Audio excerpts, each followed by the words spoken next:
Florida के east Martello museum में आज भी एक ऐसी शापित गुड़िया रखी हुई है जिसकी कहानी सुनकर आपके रोंगटे खड़े हो जाएंगे। गुड़िया के कारण ना जाने कितने लोगों की जिंदगी बर्बाद हो गई और कितने लोगों को इसकी बहुत ही बड़ी हानि भुगतनी पड़ी। क्या है इस शापित गुड़िया का सच? आइए जानते हैं इस पूरी कहानी को इस वीडियो के माध्यम से। तो बने रहिए हमारे साथ इस वीडियो के अंत तक। उससे नमस्कार दोस्तों, मैं हेमंत कुमार अपने मेजर वारदात तक के न्यू एपिसोड में आपका हार्दिक स्वागत करता हूँ। कैसे आप सभी? मैं आशा करता हूँ आप सभी बहुत अच्छे होंगे, अपना ध्यान रख रहे होंगे। आजकल लोग ऐसी कहानी सुनना ज़्यादा पसंद करते हैं, ज़्यादा लाइक करते हैं ऐसी कहानी जो सच्ची भी हो और रियल भी हो और कुछ हद तक जो है उसको इंटरेस्ट भी आए सुनने। दोस्तों, यह जो घटना है यह है फ्लोरिडा के ईस्ट मार्टेलो की है, जहाँ पर एक गुड़िया म्यूजियम के अंदर एक गुड़िया रखी हुई है जो कि एक शापित गुड़िया के नाम से जाने जाती है, जिसने ना जाने कितने लोगों की जिंदगी बर्बाद कर दी। किसी ने भी इस गुड़िया को अपने पास रखा है, ये समझ लो कि उसकी जिंदगी तबाह हो गई। यह सुनकर आप भी हैरान हो जाएंगे कि क्या शायद वो गुड़िया ही सब कुछ यह कर सकती है। यह गुड़िया फ्लोरिडा में रहने वाले एक बच्चे रॉबर्ट यूजिन ओटो को 1906 में उसके एक नौकर ने दी। बताया जाता है कि नौकर जो है वह काला जादू जानता था और वह रॉबर्ट यूजिन के परिवार को बिल्कुल भी पसंद नहीं करता था। इसी के चलते उस नौकर ने अपनी आपसी रंजिश निकालने की वजह से, अपने आपसी बदले की वजह से उस गुड़िया पर काला जादू करने के बाद वह गुड़िया जो है रॉबर्ट को दे जाता है। इस गुड़िया को पाकर छोटा सा जो रॉबर्ट रहता है वो काफी खुश हो जाता है और वह उस गुड़िया के साथ बिल्कुल गुड़िया को अपना बेस्ट फ्रेंड बना लेता है और उस गुड़िया को बिल्कुल बेस्ट फ्रेंड की तरह रखता है, जिसके साथ वह उठता बैठता खेलता कूदता सारे काम वह उस गुड़िया के साथ करने लगा था। रॉबर्ट उस गुड़िया को हर हफ्ते बाहर शॉपिंग करवाने के लिए ले जाता और उस गुड़िया के लिए अपने कमरे में एक अलमारी बनाई जिसमें उसके लिए कपड़े खरीद के लाता। जब वह अपने लिए कपड़े खरीदता तो उस गुड़िया के लिए भी कपड़े खरीदता और गुड़िया के लिए कपड़े पहनाना, उसको एक तरीके से सफाई करना जैसे एक इंसान के लिए करते हैं, उस तरीके से वह उस गुड़िया को ट्रीट कर रहा था। उस गुड़िया के साथ उठना बैठना उसको काफ़ी ज़्यादा अच्छा लग रहा था और उसे घर में और कोई नहीं चाहिए, फिर चाहे बस वही गुड़िया ही होनी चाहिए। लेकिन जल्द ही हालात जो है वह बहुत ही बेरहमी से बदलने वाले थे। रॉबर्ट गुड़िया के लिए इस हद तक पागल था कि वह उसे असल इंसान की तरह मानने लगा था। तभी उसने ध्यान दिया कि घर में धीरे धीरे चीज़ें जो है गायब हो रही हैं। अक्सर रॉबर्ट का कमरा जो है उथल पुथल मिलता है, चीज़ें सामान इधर से उधर मिलते हैं, कुछ सामान टूटा हुआ मिलता है, जो सामान नया लाए हैं वो उथल पुथल हो रहा है, बिस्तर खराब हो रहा है, कुछ चीज़ें गलत हुई पड़ी हैं जो जैसी रखी थी वैसी नहीं मिलती। कमरा जब खोलते हैं तो कुछ और ही मिलता है अंदर। माता पिता ने रॉबर्ट को इसके बारे में डांटा। उससे पिता ने जब उससे पूछा कि इन चीजों को कौन कराया तो रॉबर्ट सीधा सीधा इशारा उस गुड़िया की तरफ कर देता कि ये सब वो गुड़िया ही करती है। लेकिन उसके माता पिता उस पर विश्वास नहीं करते, ना ही उन चीजों को जानते हैं, उससे पूछते हैं, उसको ही डांटते हैं लोग। तभी एक दिन रात के समय रॉबर्ट ने देखा कि गुड़िया उसके साथ ना सो करके उसके सामने एक मेज पर बैठी हुई है जो कि उसे लगातार घूर रही है। और जब रॉबर्ट उठकर देखता है तो वह गुड़िया क्या करती है, उठकर चलने लग जाती है और सामने चीज़ों को अपने ही आप हवा में उठाने लग जाती है। कुर्सियाँ हवा में उड़ने लग जाती हैं, तस्वीरें हिलने लग जाती हैं, खिड़कियाँ खुल जाती हैं, हवा इतनी तेज आने शुरू हो जाती है कि कमरे का एकदम से रुख बदल जाता है। कमरे में तेज हवा आ जाती है और रॉबर्ट जो रहता है इन सब चीज़ों को अपनी आंखों से देखकर एकदम इतना बुरा डर जाता है, सहम जाता है कि पसीने छूट जाते हैं, धड़कनें तेज हो जाती हैं। रॉबर्ट देख करके बिल्कुल घबरा जाता है और देखता है खिड़कियां बजनी शुरू हो गई, बेड हिलना शुरू हो गया, सारी चीजें एकदम ऐसे हिल रही थी बिल्कुल अनचाही तरीके से। और इस चीजों को सुन करके जैसे ही वह देखता रहता तो इतनी ज्यादा डरने के बाद वह इतनी तेज चीख मारता है, किल्ली मारता है कि उसके माता पिता जग जाते हैं। माता पिता डरने के बाद सीधा उसके कमरे की तरफ भागने की कोशिश करते हैं। वह सोचते हैं कि शायद कमरे के अंदर कोई किडनैपर या चोर घुस गया है, जिसकी वजह से रॉबर्ट डर गया है और वह चिल्लाने लगा है। रॉबर्ट के कमरे में सारा सामान जो है फिर दोबारा वहीं की वहीं गिर जाता है और उथल पुथल तरीके से वहां पर पड़ा होता है।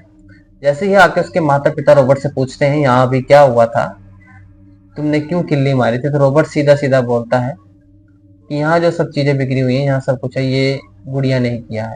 इस गुड़िया को गुस्सा आ गया था, इसलिए गुड़िया ने हवा में सारी चीजें उड़ा दी। घर वाले जब उसके माता पिता इतनी बातों को सुनते हैं, वह सोचते हैं कि बस इसी चीज की कमी रह रही थी, अब ये बातें और सुननी रह रही थी इसके मुंह से। तो रोबोट को कहीं ना कहीं वो एक तरीके से जैसे पागल को देखते हैं उस नजरिए से देखना शुरू कर दिया था। ये सब होने के बाद जाने रोबोट को क्या हुआ, वह उससे और भी ज्यादा प्यार करने लगा। वह दिन भर उस गुड़िया के साथ अकेले में बातें करना शुरू कर दिया, और पड़ोसियों ने भी बताया कि वह जो रोबोट है वह उस गुड़िया के साथ उठता है, बैठता है, खेलता है, चलता फिरता है। लेकिन जब घर में कोई नहीं होता तो पड़ोसी ने भी देखा कि वह गुड़िया उसके साथ खेलती है, बोलती है, बच्चों की तरह बात करती है और उसके साथ चलती फिरती है। और कई बार पड़ोसी ने भी उस गुड़िया को घर में अकेले घूमते हुए देखा, जब घर में कोई नहीं होता तब। जब वह पड़ोसी इस बात को बताते हैं तो माता पिता बिल्कुल एकदम सहम जाते हैं कि उनकी बातों पर भी यकीन नहीं होता कि उनका बेटा रोबोट तो उनको ऐसा बताता ही है, पर लेकिन ये तो पड़ोसी भी बता रहे हैं। अब रोबोट के माता पिता उनके कमरे से जब माता पिता कमरे के बाहर से गुजर के जाते तो उनको अजीब और गरीब आवाजें आनी शुरू हो जाती, जैसे अंदर कोई बड़े व्यक्ति की बातें चल रही है, कोई बड़ा व्यक्ति बात कर रहा है। लेकिन जैसे वे कमरे में एकदम से झांक के देखते हैं तो रोबोट गुड़िया के साथ बैठा होता है और उससे ही बातें कर रहा होता है। आवाजों का सिलसिला यहीं तक ही खत्म नहीं होता, यहाँ तक कि पड़ोसियों के कमरे के अंदर भी वह चीजें जो है होने लग जाती है, इधर उधर उथल पुथल चीजें बिगड़ने लग जाती है। कोई सामान कहीं रखते हैं तो कहीं मिलता है, तो पड़ोसी भी इन चीजों से काफी ज्यादा परेशान होने शुरू हो गए थे। इसी के चलते जब कुछ भी आकर के अंदर पूछते उसके माता पिता कि अभी तुम किससे बात कर रहे थे, कौन बोल रहा था, तो वो सीधा का सीधा इशारा फिर वही पहले की तरफ गुड़िया की तरफ कर देता। यह जो सब कुछ कर रही है, यह सब ये गुड़िया कर रही है कि माता पिता से बोलता है कि इसे गुस्सा मत दिलाओ, ये गुस्से में आ जाएगी, चीजों को तोड़ेगी फोड़ेगी, इधर उधर सामान रखेगी, ये कर देगी वो कर देगी। तो रोबोट से इस सब चीजों के लिए पूछते हैं तो वो सीधा गुड़िया का ही नाम लेता है।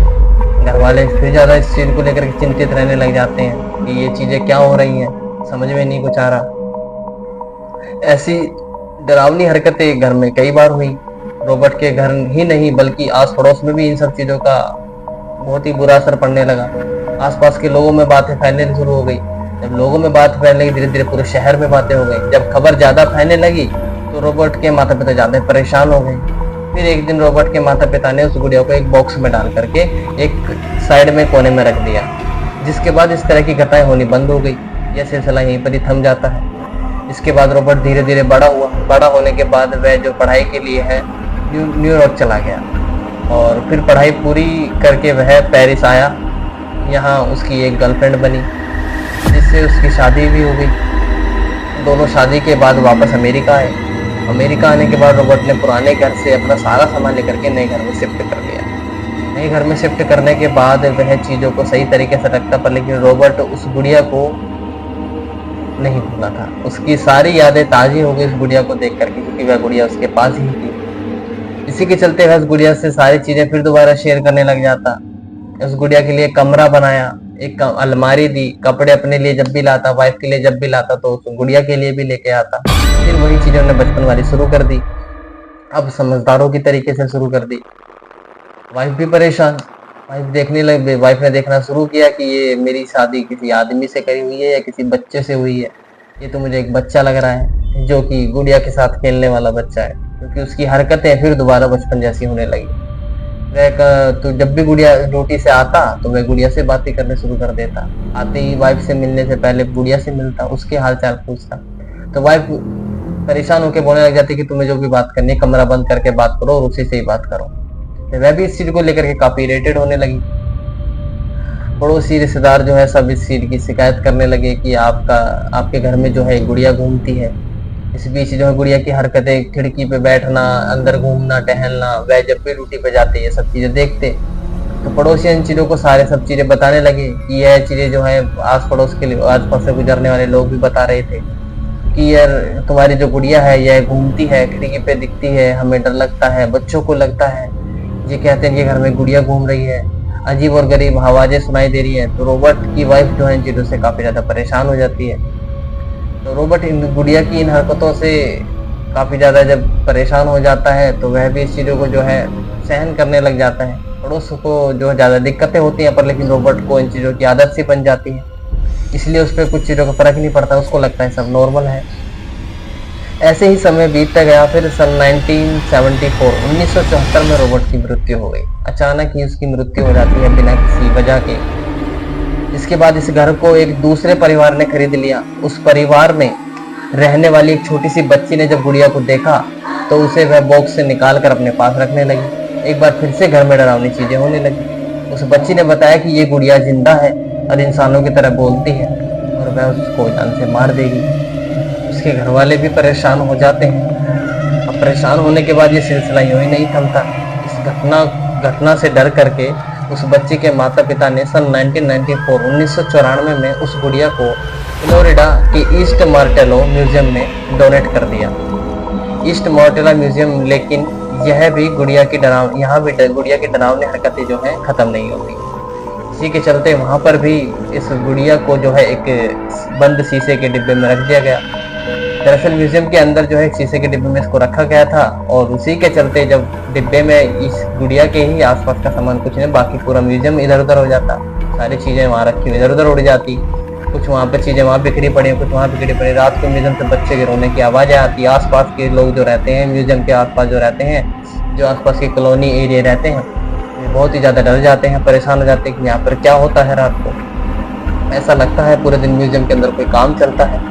एक म्यूजियम जो था, एक चित्रहार कमरा होता है, उसके अंदर बहुत ज़्यादा परेशानी होने लग जाती है। बच्चों की आवाज़ आने लगती है रोने की, क्योंकि जहाँ पर गुड़िया मौजूद रहती है वहाँ कुछ नहीं होता और बाकी सारा सब कुछ बिखर जाता है एकदम से। दर्शन में छपी एक रिपोर्ट के मुताबिक कहा जाता है कि जो भी शख्स इस गुड़िया की इजाज़त के बिना इसकी फ़ोटो खींचता है, उस शख्स को ये गुड़िया शाप दे देती है। एक तरीके से उसकी ज़िंदगी डरावनी घटनाओं से गुजरने लग जाती है। न्यूयॉर्क पोस्ट की एक खबर के मुताबिक यूजर हॉवर्ड आरके को इसका खामियाजा भुगतना पड़ा है। हॉवर्ड ने बताया कि साल 2009 में उन्होंने रॉबर्ट डॉल की परमिशन के बिना उसकी फोटो ली थी, इस गुड़िया के बिना उसकी फोटो ली थी, जो 50 से ज्यादा फोटो ली। लेकिन जब उन्होंने कैमरा चेक किया तो सारी तस्वीरें डिलीट हो गई। हॉवर्ड ने बताया कि जब दोबारा म्यूजियम में गए और उन्होंने उसकी वीडियो बनाई तो वो भी बिना परमिशन के बनाई, तो वो वीडियो जब घर पे जाके देखा तो सारा डाटा उसमें था ही नहीं, सब ब्लैंक डिस्क पड़ी थी। तो हॉवर्ड ने बताया कि उसके बाद मेरे साथ घर में अजीबोगरीब घटनाएं होने लगी। रात को डरावनी आवाजें आती थी।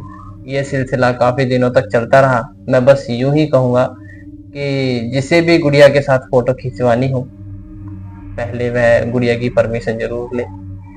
ऐसा लिखा हुआ है कागजों में, हर चीजों में, न्यूज में, जहां पर भी देखोगे आप। इस चीजों को कितना सच मानते हैं आप, कितना रिलेट करते हैं सच से, जो कि न्यूज तो बिल्कुल रियल है, सच है। म्यूजियम के अंदर अभी भी ये गुड़िया रखी हुई है। तो कहाँ तक सच है इसके अंदर, कहाँ तक इसके अंदर सच्चाई है, या आप भी रिलेट करके देख सकते हैं। आप हमें कमेंट में जरूर बताइए अगर आपने अब तक वीडियो देखी है। तो दोस्तों मैं आपको बहुत बहुत शुक्रिया करना चाहूंगा कि आपने यहाँ तक वीडियो देखी, और उसके लिए दोस्तों हमारे चैनल को सब्सक्राइब करें, जिससे कि आगे भी हम ऐसी सच्ची घटनाएं आपके पास लाते रहें और ऐसी वीडियो से आपको हम रूबरू कराते रहेंगे। दोस्तों इसके लिए आप हमारे चैनल को सब्सक्राइब करें, जिससे कि हमें भी मोटिवेशन मिले वीडियो बनाने के लिए। जहाँ तक इस डॉल की बात है कि ऐसी चीजें एग्जिस्ट करती हैं, होती भी हैं, ब्लैक मैजिक जैसी चीजें, तो इन चीजों को मानना भी चाहिए और नहीं भी मानना चाहिए। क्योंकि तो सामने एक उंगली रख लो और उंगली पे ध्यान दोगे तो पीछे का ब्लर हो जाएगा, पीछे पे ध्यान रखोगे तो उंगली ब्लर हो जाएगी। तो ये दो चीजें हैं। तो दो चीजों में आप अगर ईश्वर को देखोगे तो ये चीजें ब्लर हो जाएंगी, और इन चीजों पे ज्यादा विश्वास करोगे तो ईश्वर ब्लर हो जाएगा। तो जो इस ईश्वर पे विश्वास रखते हैं, जो मानते हैं कि भगवान है, तो ये चीजें भी हैं, भगवान की रक्षा खुद ही करते हैं। जो कि मैं ईश्वर में बहुत ज्यादा विश्वास रखता हूँ, उसी को ही मानता हूँ। देखते हैं आगे फिर क्या होता है। मिलेंगे फिर अगली किसी ऐसी सच्ची घटना के साथ, सच्ची वीडियो के साथ, सच्ची एक नई कहानी के साथ। तब तक के लिए चलते हैं, विदाई लेते हैं। फिर मिलेंगे किसी अगली ऐसी सच्ची वीडियो के साथ। तब तक के लिए नमस्कार, अपना ध्यान रखें, सुरक्षित रहें। नमस्कार।